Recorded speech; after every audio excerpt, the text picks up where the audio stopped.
So welcome back to my channel nomad Sourav. অনেকদিন video করানি, অনেকটা gap হয়ে গেছে, আমি অনেকদিন ব্লগগুলি করিনি। তো আজকে আমরা আবার নতুন একটা ট্রেকে যাচ্ছি। তো আমাদের একটা ট্রেক না, আমরা মাল্টিপল ট্রেক করব, মেবি দুটো মেবি তিনটে। তো আজকে আমরা ইছাপুর আছি, ইছাপুর থেকে কলকাতা হয়ে আমরা যাব দিল্লি বাই ফ্লাইট।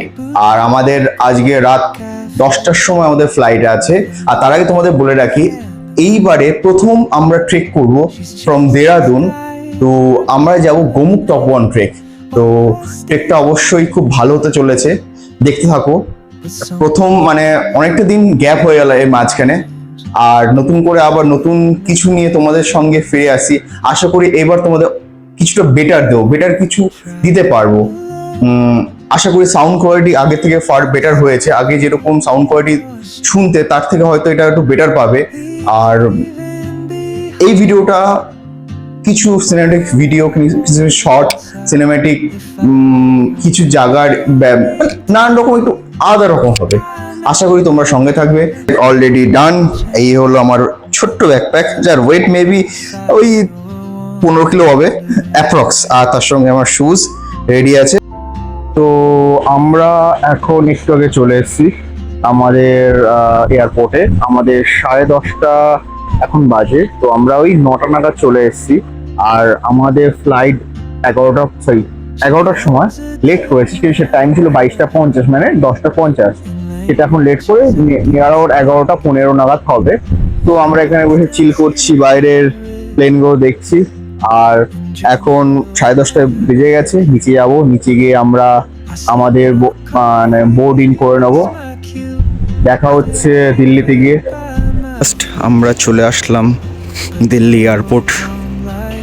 এখন 4 নাম্বার থেকে আমরা নেব আমাদের লাগেজ। Good morning everyone.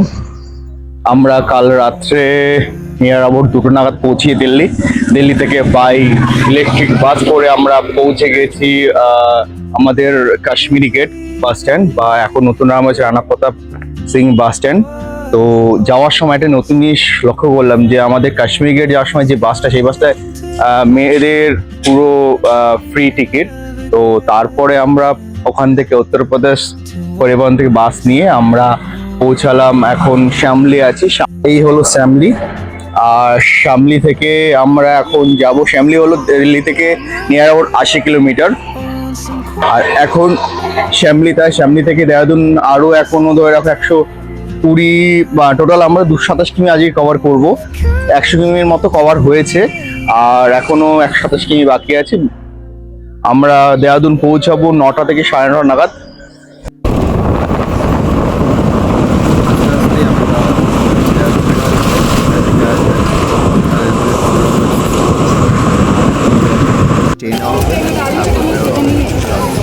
দেরাদুনে কিছুটা স্টে নিয়ে আমরা চলে আসলাম রবার্টস কেবে।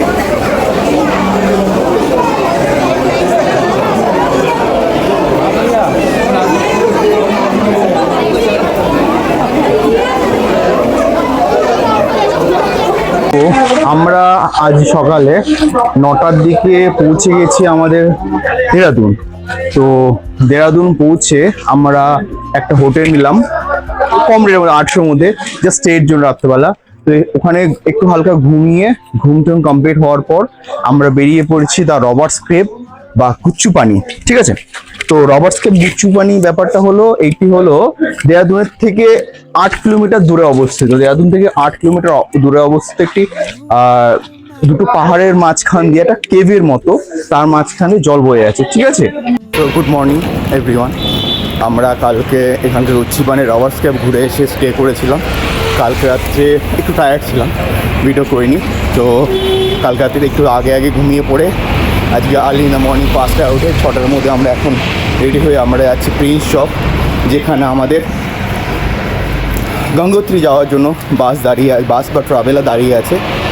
আর এখন আমরা আজকে ফুল ডে ট্রাভেল হবে টু গঙ্গোত্রী। আর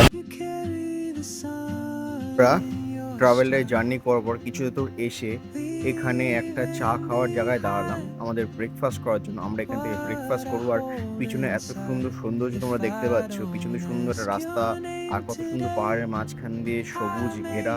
জাস্ট অনেক দিন পরেই সবুজ পেয়ে না নিজেকে অন্যরকম মনে হচ্ছে, অন্যরকম ফিল হচ্ছে।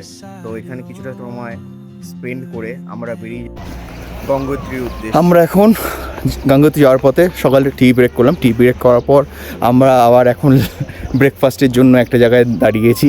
তো এখানে ব্রেকফাস্ট করতে এসে আমরা অ্যাপ্রিকট দেখলাম, না সরি এগুলো মেবি আড়ু, এত সুন্দর সুন্দর আড়ু দেখলাম। দেখো আড়ুর গাছ সুন্দর, এটা হলো আড়ু গাছ। আর ওই হলো আমাদের রেস্টুরেন্ট যেখানে আমরা খাবো। আমরা এসেছিলাম নিচে, এই দেখো বাগান, এটা হলো বাগান। এই বাগান থেকে এই বাড়ির যে ওনার আছে বা এই বাগানের যে ওনার আছে তার কাছ থেকে বলে দুখানা ফল নিলাম। তো আমরা একটু খেয়েছি, ভালো টেস্ট, তাও বলে দুখানা ফল নিলাম, দেখতে হেভি লাগছিল। এবার সেই দুটো নেওয়া হলো, এবার উপরে গিয়ে খাওয়া হবে এটাকে। তো আমরা এখন একটু আগে এসেছিলাম আমাদের উত্তরকাশী, উত্তরকাশী থেকে আমাদের লাঞ্চ হলো। লাঞ্চ করার পর আমরা এখন বেরিয়েছিলাম আমাদের এর উদ্দেশ্যে, আমাদের গঙ্গোত্রীর উদ্দেশ্যে। বাট গঙ্গোত্রীর উদ্দেশ্যে গিয়ে আমরা কিছুটা থেমে গেছি, কারণ এখানে যাই না কোনো কারণে একটা জ্যাম লেগে আছে, অনেকটা সময় লাগছে যেতে। আর এদিকে সুন্দর হাওয়া দিচ্ছে, বৃষ্টি হচ্ছে, তোমরা দেখতে দেখো কত সুন্দর পরিবেশ। আর এখানে হাওয়া দিচ্ছে আমাদের এখান দিয়ে, দেখো। আর আমাদের এখানকার জ্যামটা কত দূর জ্যাম, এত দূর এখনো জ্যাম লেগে আছে, কখন ছাড়বে কোনো ঠিক নেই। আজকে সকালে আমরা 6টা থেকে দেরাদুন থেকে স্টার্ট করেছি এবং তারপরে উত্তরকাশী পৌঁছে লাঞ্চ করে তারপরে উত্তরকাশী থেকে অনেকটা এগিয়ে এসেছি। আমরা মোটামুটি গঙ্গোত্রীর কাছাকাছি চলে এসেছি, কিন্তু এখন প্রচন্ড জ্যামে আটকা পড়েছি। তো দেখা যাক এখন জ্যামটা কখন খোলে, তো সেই অনুসারে আমরা আবার বেরোবো। বাট এখনই মানে ওয়েদার খুব একদম প্লেজেন্ট হয়ে গেছে এবং আশা করি আগে যত সামনে যাবো তত আরো ভালো ন্যাচারাল বিউটি আমরা এনজয় করতে পারবো। আপনারাও থাকুন, দেখুন। দাদা হ্যালো, হ্যালো দাদা, আমরা যদি একটু পরিচিতি হই। হ্যালো, এখানে বলতে হবে? আচ্ছা বলো বলো, জিজ্ঞেস করো কি বলবো। তোমার তো জিজ্ঞেসটা করতে হবে কি বিষয়টা। দারুণ লাগছে, কিন্তু এতক্ষণ অব্দি প্রচন্ডই মাথা খারাপ লাগছিল এত গরমে, কিন্তু এখন আস্তে আস্তে ঠান্ডা লাগা শুরু করেছে, জ্যাকেট চলে এসছে। বাট সমস্যা একটাই যে অমনি জ্যাম চলে এসছে, এবার জানি না কখনই জ্যাম কাটিয়ে আমরা গঙ্গোত্রীতে পৌঁছাতে পারবো। হ্যালো, এখন আমরা নোম্যাড সৌরভকে পেয়ে গেছি আমাদের মাঝখানে। এত বড় একটা সেলিব্রিটি ব্লগার আমাদের মাঝখানে এসেছে, আমরা বহুত উত্তেজিত হয়ে গেছি। কিছুটা মজা মস্তির পর আবার আমাদের জ্যামটা ছাড়লো, আমরা এখন আবার গঙ্গোত্রী যাচ্ছি। পিছনে সিনারিটা কত সুন্দর। তো অ্যাট লাস্ট আমরা গঙ্গোত্রী পৌঁছালাম, এখন বাজে 7:15, আর এখানে এখনো পর্যন্ত সন্ধে হয়নি। আর আমাদের যে নেক্সট টিম আসছে তারা পিছনে আসে। তো আমরা এখন মন্দিরের কাছে যাবো, মন্দিরের কাছে কি কোনো একটা হোটেল দেখবো কোথায় পাওয়া যায়।